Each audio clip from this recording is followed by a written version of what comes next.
जिस कंपनी की वजह से झारखंड में अभ्यर्थी 24 दिनों तक प्रदर्शन पर बैठे रहे, सरकार को परीक्षाएं रद्द करनी पड़ी, आप इसका यूपी कनेक्शन सुनेंगे तो दंग रह जाएंगे।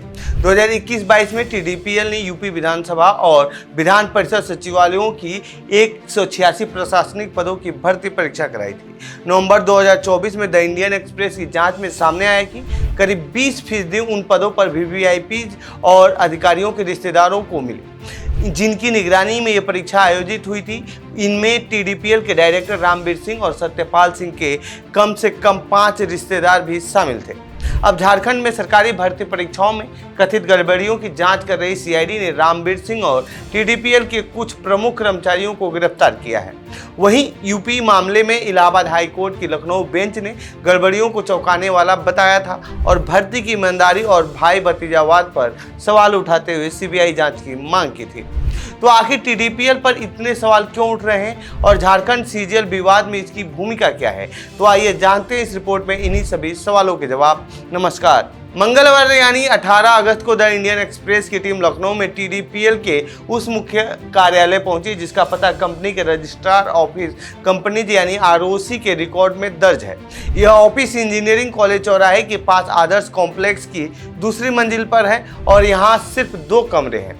लेकिन जब टीम वहां पहुंची तो ऑफिस सील मिला। स्थानीय मड़ियाव थाने के एसएचओ शिवानंद ने बताया कि करीब 3 दिन पहले झारखंड से 5 पुलिसकर्मी लखनऊ आए थे। वे सर्च वारंट लेकर पहुंचे थे और लखनऊ पुलिस की मदद से टीडीपीएल के ऑफिस की तलाशी ली गई। तलाशी के बाद झारखंड पुलिस ने ऑफिस को सील कर दिया और कई दस्तावेज भी जब्त कर लिए। पुलिस के मुताबिक तलाशी के वक्त ऑफिस में कंपनी का कोई कर्मचारी मौजूद नहीं था। अब कंपनी की शुरुआत की बात करें तो आरओसी रिकॉर्ड के मुताबिक टीडीपीएल की शुरुआत जुलाई 2010 में रामवीर सिंह और सत्यपाल सिंह ने मोहम्मद तारिक के साथ मिलकर की थी। हालांकि 2013 में मोहम्मद तारिक कंपनी से अलग हो गए थे। कब और कैसे शुरू हुई टीडीपीएल?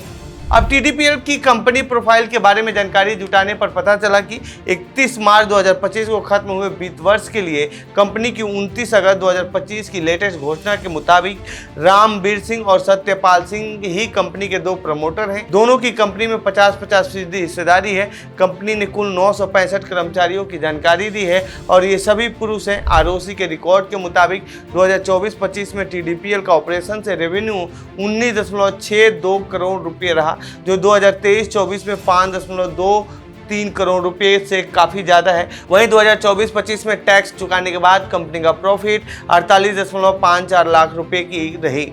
कंपनी को बनाने में जो पूंजी लगी थी वो करीब 16 लाख रुपए थी। आरओसी रिकॉर्ड के मुताबिक उसकी पिछली बोर्ड मीटिंग 15 फरवरी 2025 को हुई थी। इस वित्त वर्ष में रामवीर सिंह और सत्यपाल सिंह दोनों ने 18.60 लाख रुपए की सैलरी ली। इन दोनों की भूमिका सिर्फ टीडीपीएल तक सीमित नहीं रही। आरओसी रिकॉर्ड के मुताबिक दोनों 4 और कंपनियों के डायरेक्टर हैं। इनका नाम smiling developers private limited, Elco food and beverage private limited, KSR infotech private limited और ड्रीम लॉजिक्स इन्फोटेक लिमिटेड है। ऐसा नहीं है कि इन दोनों का नाम पहली बार किसी वैकेंसी विवाद में सामने आया हो, इससे पहले भी उनका नाम सामने आ चुका है। यूपी पुलिस के रिकॉर्ड के मुताबिक रामवीर सिंह और सत्यपाल सिंह भर्ती से जुड़े अलग अलग मामलों में जमानत पर है। यह मामला मार्च 2021 में दर्ज एक शिकायत से जुड़ा है। शिकायत उस स्पेशल इन्वेस्टिगेशन टीम ने दर्ज की थी जो 2019 की विलेज डेवलपमेंट ऑफिसर यानी वीडियो भर्ती की जांच कर रही थी।